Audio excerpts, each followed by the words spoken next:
My dad is refusing to come to my wedding because my fiancé won't ask for my hand in marriage, and now my entire family is turning against us. I've been with my boyfriend, 25M, for 3 years. We both just finished school, and are finally ready for marriage. He proposed last week and I happily said yes. I could not be happier. I love him and he is going to be an awesome dad someday. But my boyfriend is very new school and my dad, 48M, is kind of old school. My dad was beyond mad that my boyfriend did not ask my dad for my hand before proposing.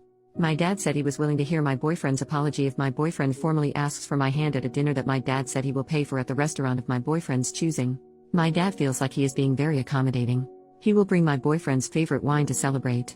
I spoke to my boyfriend last night and he won't budge. He doesn't believe in that tradition.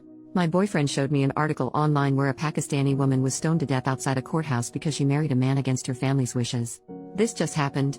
My boyfriend, who witnessed his father be abusive and possessive with his mom as a child, has always felt strongly that women are not property. He thinks the tradition of asking for her hand is repulsive. His point is that he's met my whole family, and gotten to know them.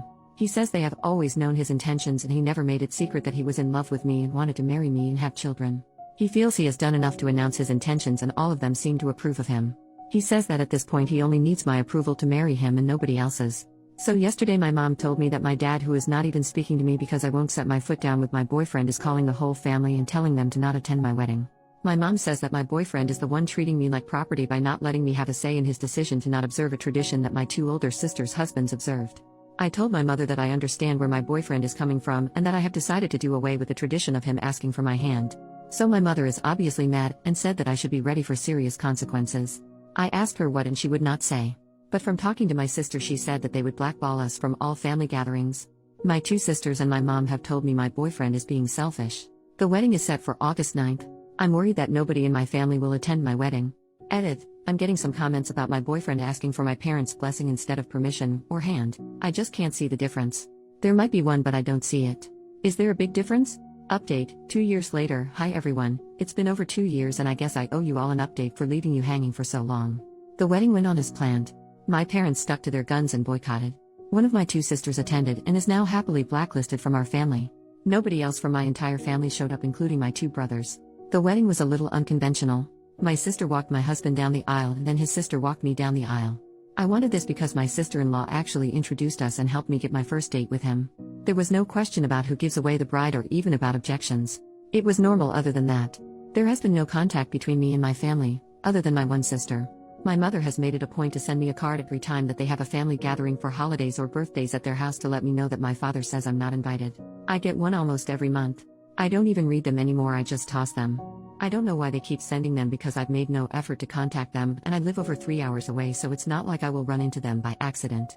The reason I came back to post this here is because some people here made a prediction that came true, that they would come crawling back when we had children. I am now expecting our first child, a girl, and I'm so happy. She will be the first grandchild for my parents. My parents found out about the pregnancy a few months ago through a family friend. They didn't waste any time in making demands, not requests, demands. My boyfriend and I are not religious, but I had a Catholic upbringing. I don't practice at all by choice. My mother called me back in April telling me that my father wanted our daughter's middle name to be his mother's first name. I said no. My father was listening in on speaker, so I went ahead and told them that they were officially uninvited from all birthdays, graduations, and any other important dates in her life. My father called me half an hour later crying and begging me to come stay with them for the birth so my mother could care for me. I said no. He also said that he had already made arrangements for his priest to baptize her at his church, but that I needed to agree to naming her after his mother if I wanted this to happen. He said he'd already planned a big celebration for the birth and the baptism that he was paying for. I said no to all of it. He went from meekly trying to sweet-talk me to raising his voice at me, and I just hung up. He called a couple of more times to apologize for losing his temper and again begged me to reconsider giving birth at a hospital near them so they could visit us. He denied having any knowledge of my mother sending me cards to uninvite us to any family functions and even said that he specifically asked her to invite us, but he was told I declined every time. He lets my mom do the dirty work so he can later hide behind her and deny he had any knowledge. He's done this since I was a little girl. He does this every time he wants to drop the hammer on somebody but be the good cop also. He'll never change. He denied having any knowledge of why anybody in the family missed my wedding. I told him our daughter would not be baptized, or Catholic at all, no offense to Catholics. I told him he was too manipulative and controlling and I didn't want my daughter exposed to that. He's too toxic and just venomous. Coincidentally, the day and for several days after that phone call I got tons of calls and emails from my brothers, their wives, my sister, and all my aunts. They all wanted to apologize for missing my wedding, and all had specific excuses, and wanted to make plans to be there for my daughter's birth.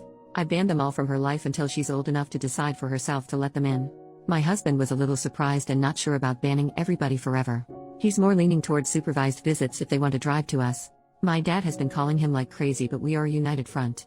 My husband is deferring to me but giving me ideas as to how I can give a little if I decide to. But with my family there's no giving a little. They want it all. For now, they're all banned.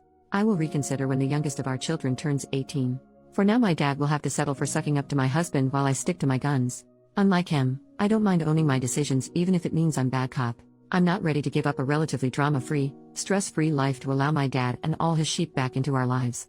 Relevant comment: he should have just done such a small task and asked, like to make peace. Geez, I mean really pushing your family away for such a stupid reason. On their side and yours. OP, but that's the thing. After that one small task they would want to name my daughter, another small task, then they would ask I go have the baby near them, another small task, then have her baptized by their priest, then they pick her school, then they make life decisions for her like they tried with me and my siblings, all small tasks. OP then replies to a downvoted comment that things have gone too far and to make amends for their daughter. I guess I would tell you that not everything fits in the oversimplification in your comment. My daughter will be better off without a full family of manipulative, controlling, and abusive people, or people who condone such behavior. After years of abuse I was glad my husband decided my dad's demand that he ask permission to marry me was too antiquated. The original conflict that caused this rift was years of abuse and manipulation. I chose to burn bridges that needed to go. Otherwise I would never be free to make my own decisions about my own life without consulting with my dad at every turn.